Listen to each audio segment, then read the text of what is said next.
Grêmio 2, São Paulo 1, uma vitória gigantesca dentro da arena, uma vitória suada, uma vitória de virada, importantíssima, dramática e que deixa uma grande pergunta no ar que eu quero te fazer já já. Antes eu preciso te dizer, vitória, 3 pontos. O Grêmio dá um salto na tabela do Campeonato Brasileiro, já é 14º. O Grêmio vence um jogo de virada, o Grêmio saiu perdendo para o São Paulo, vira o jogo no segundo tempo, Pavon decisivo mais uma vez. E o Everton? O Everton fez 2 milagres no final do jogo. O Wallace fez um gol. Como passar por esse jogo sem citar o Pavon, que fez gol de falta? De novo, mais um gol do Pavon de falta. Mas sem falar do Everton, sem falar do Wallace. O que significa essa vitória do Grêmio em cima do São Paulo? O que significa essa vitória de virada do Grêmio em cima do São Paulo dentro da arena? No final do jogo, sustentando o resultado com a pressão do São Paulo. E a grande pergunta é: dá para ter esperança? Tem uma evolução? A gente consegue ver uma evolução no time do Grêmio? É essa a grande pergunta que fica no ar depois da vitória do Grêmio em cima do São Paulo.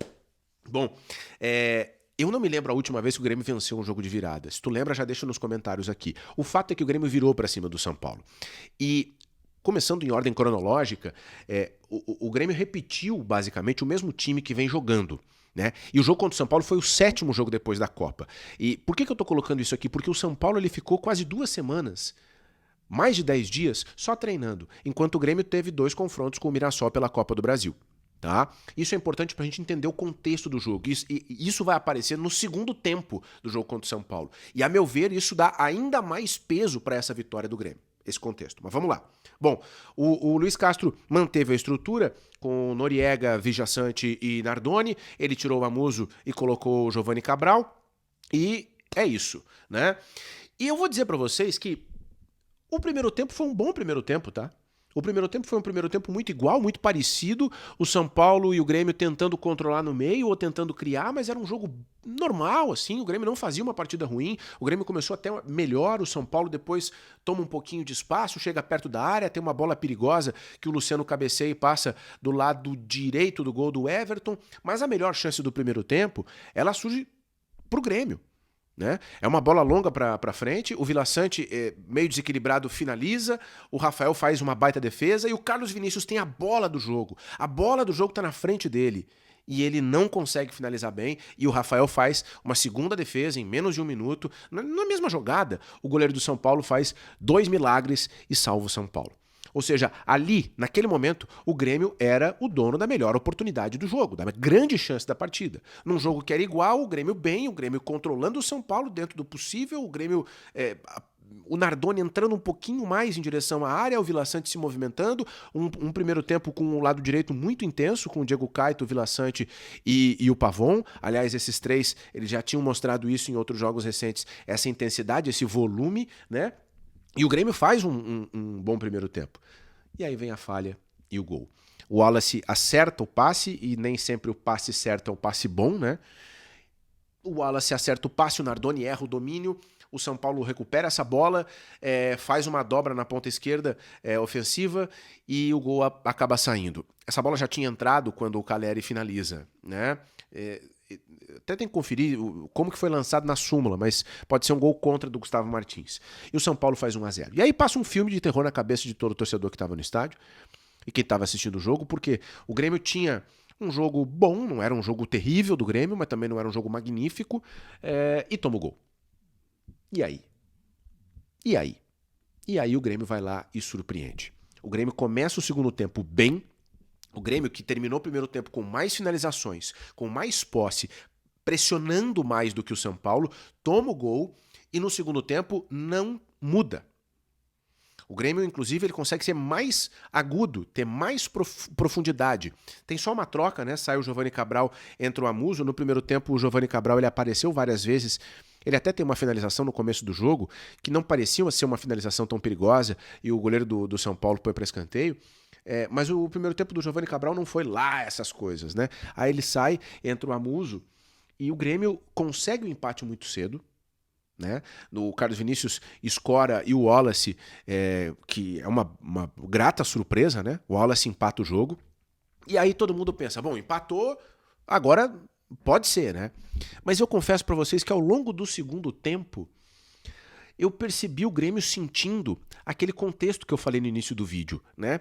Os 7 jogos depois da Copa, os 2 confrontos com o Mirassol pela Copa do Brasil, chocando com a realidade do São Paulo, de ter ficado 2 semanas quase sem jogar. Então o São Paulo tinha muito mais gasolina no segundo tempo para rodar, para ir para cima. Deixa eu virar aqui a página com as minhas anotações, onde eu anotei as substituições, né?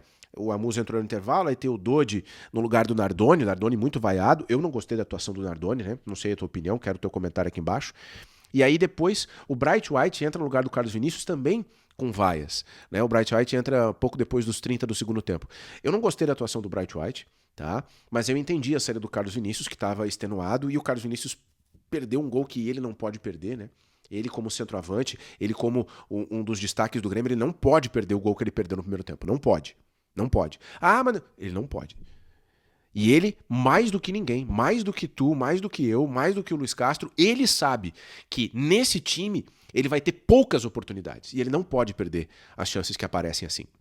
Bom, ele perdeu. Mas ele não foi substituído por isso, tá? Ele não foi substituído por isso.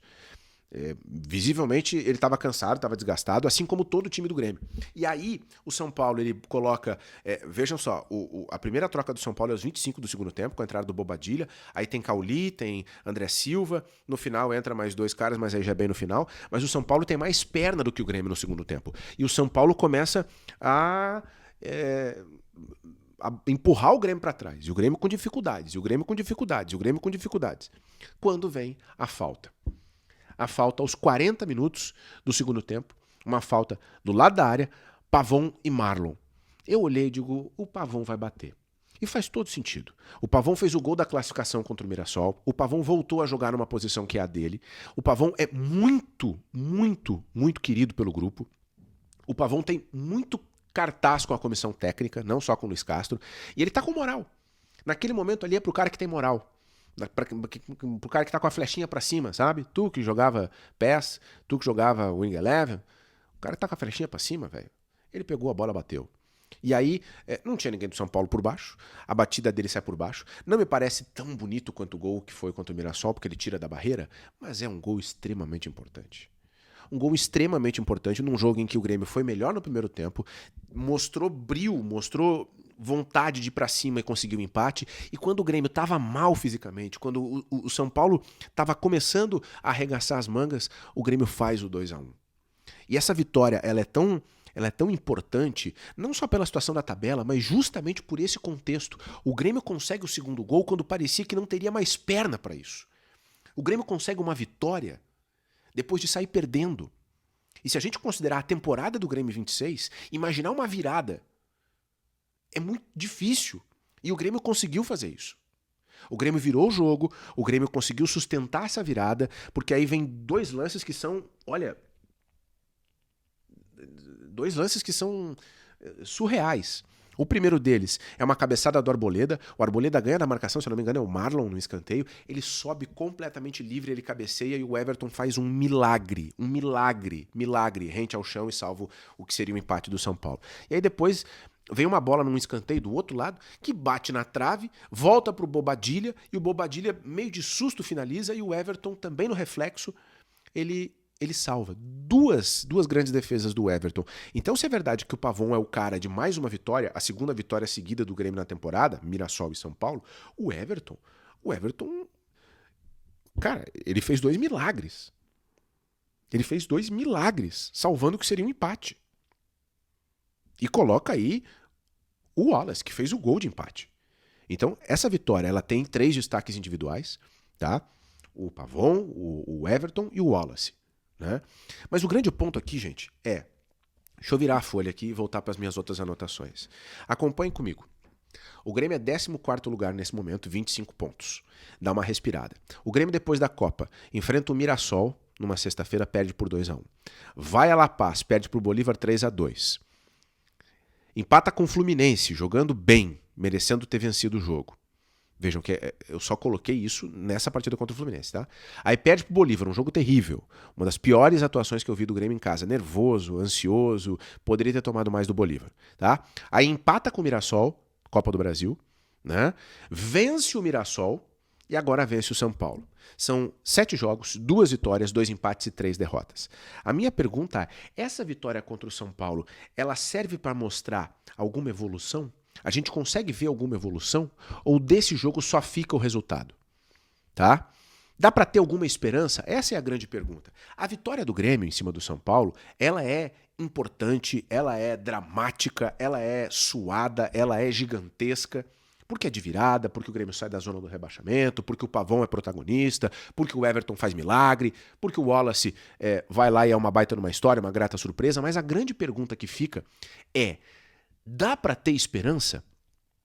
A gente consegue ver evolução nesse time do Grêmio? Eu vou te responder. Eu consigo ver evolução. Eu consigo ver uma melhora. Eu consigo ver uma melhora passando por uma boa atuação em alguns minutos na altitude de La Paz. Eu consigo ver uma boa atuação contra o Fluminense. Eu consigo ver alguns pontos positivos contra o Mirassol nos 2 jogos, lá no interior de São Paulo e na Arena, e nesse jogo contra o São Paulo. O primeiro tempo do Grêmio não foi ruim contra o São Paulo. Então, essa vitória, ela é importantíssima, mas ela deixa mais do que os 3 pontos. Ela dá confiança e ela dá uma ponta de esperança. Quero o teu comentário aqui embaixo. O que tu achou da vitória do Grêmio em cima do São Paulo 2-1? O Grêmio com 25 pontos na tabela, tá bem? Te inscreve no canal, ativa as notificações, deixa o teu like. Peço desculpas pela ausência nos últimos dias, mas a voz está entregando o motivo, né? Uma gripe seguida por sinusite e rinite. A gente se vê no próximo vídeo. Um grande abraço. Tchau.